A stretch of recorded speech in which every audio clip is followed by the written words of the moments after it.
Chapter 2 Endocrinology. Pituitary disorders. Pituitary incidentaloma. By definition, an incidentaloma occurs in an asymptomatic patient. Tumor size determines the management.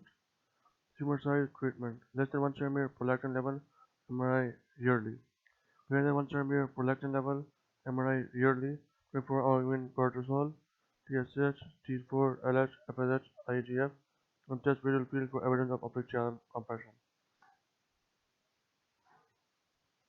Empty cell syndrome. Empty cell syndrome (ESS) is a disorder where the pituitary is undersized, flattened, and not visible on MRI.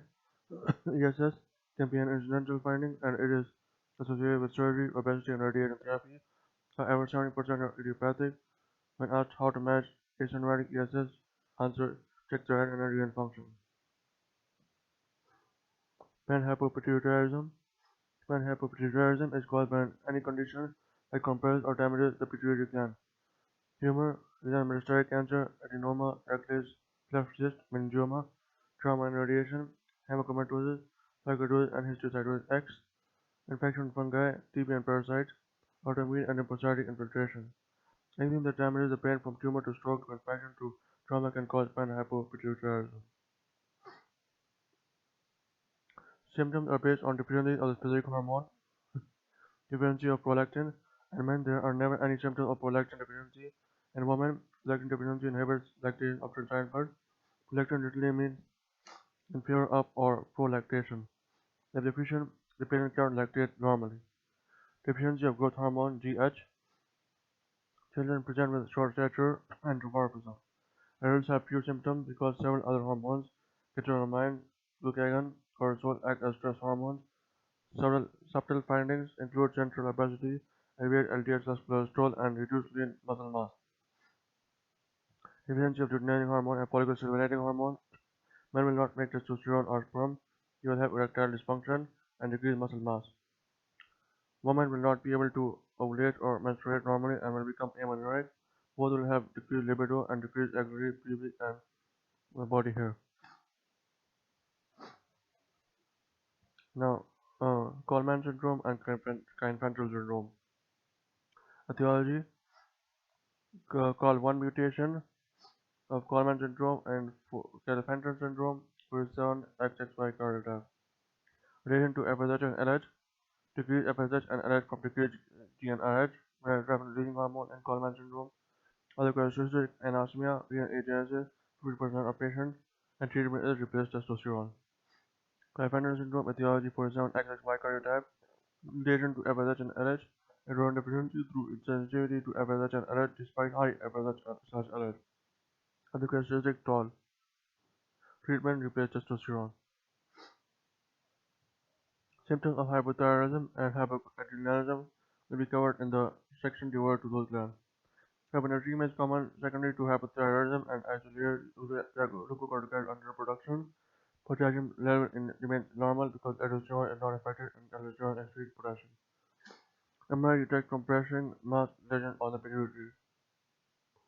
Diagnostic testing. The initial test for suspected panhypopituitarism or TSH, T4, IGF is chosen testosterone, LH, FSH, and prolactin. For suspected GH deficiency, growth hormone deficiency, the best initial stimulatory test is injecting growth hormone-releasing hormone. The normal response to growth hormone-releasing hormone is a rise in growth hormone level.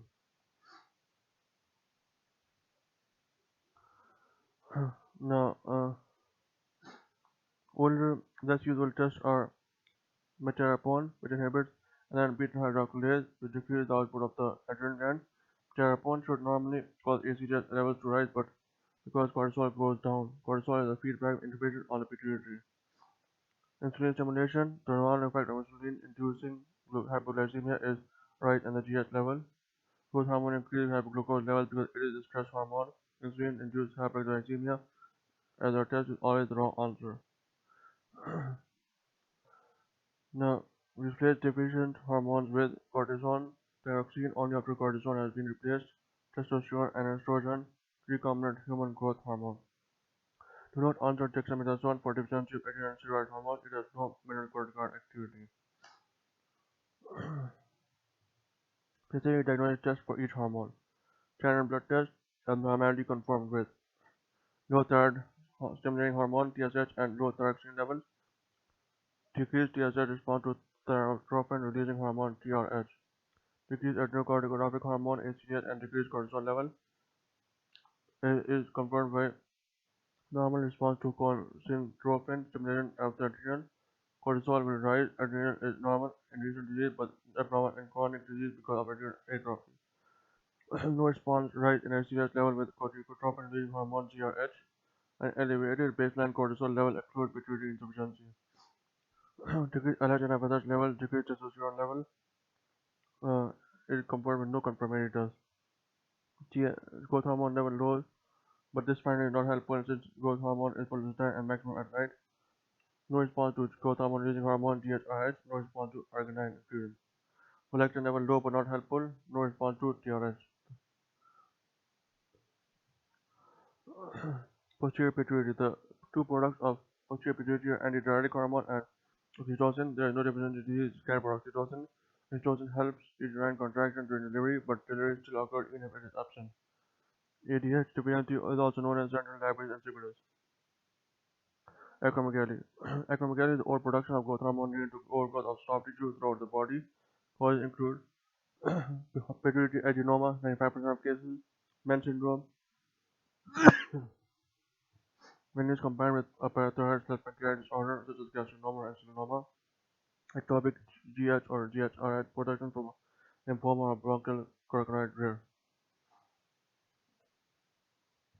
What is most likely diagnosis? Acromegaly enlarges soft tissue like cartilage and bone, resulting in increased heart, ring, and shoe size. Carpal tunnel syndrome and obstructive sleep apnea from soft tissue enlarging. Body odor from sweat gland hypertrophy. Coarsening facial features and teeth widening from jaw growth. Deep voice and macroglossia, big tongue. Colonic polyps, skin tag, and colon cancer. Arthralgia from joint growing out of alignment.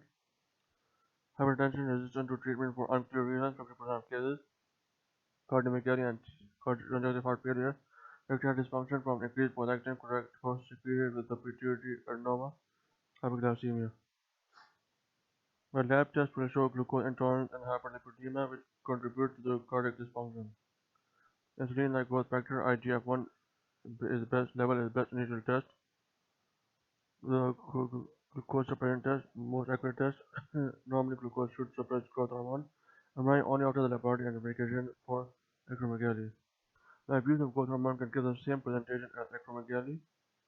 Prolactin levels are tested because of co-secretion with growth hormone. Treatment is as follows. Transperineal resection of the pituitary 90% success rate. Larger adenomas are harder to cure. Medication. Cabergoline, dopamine inhibits growth hormone release. Octreotide or lanreotide, myostatin inhibits growth hormone release. Pegvisomant, growth hormone receptor antagonist inhibits IGF release from the liver. Radiation only when there is no response to social medication. If growth hormone is an anti-insulin, why does it make an insulin-like growth factor?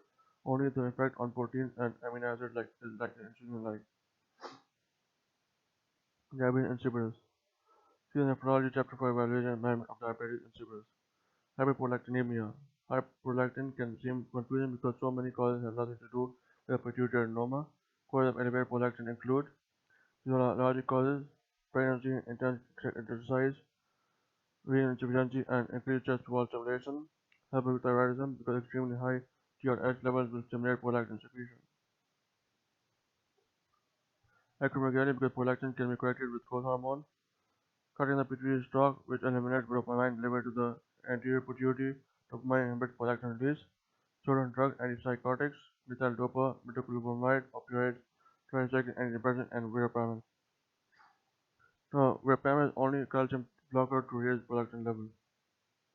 Symptoms include women galactorrhea, amenorrhea, infertility, men erectile dysfunction, decreased libido, while men may experience gynecomastia, women rarely experience galactorrhea. However, the prolactin level is found to be high. Diagnostic tests include thyroid function test, pregnancy test, blood creatinine, kidney disease, elevated prolactin, FP cirrhosis, elevated prolactin.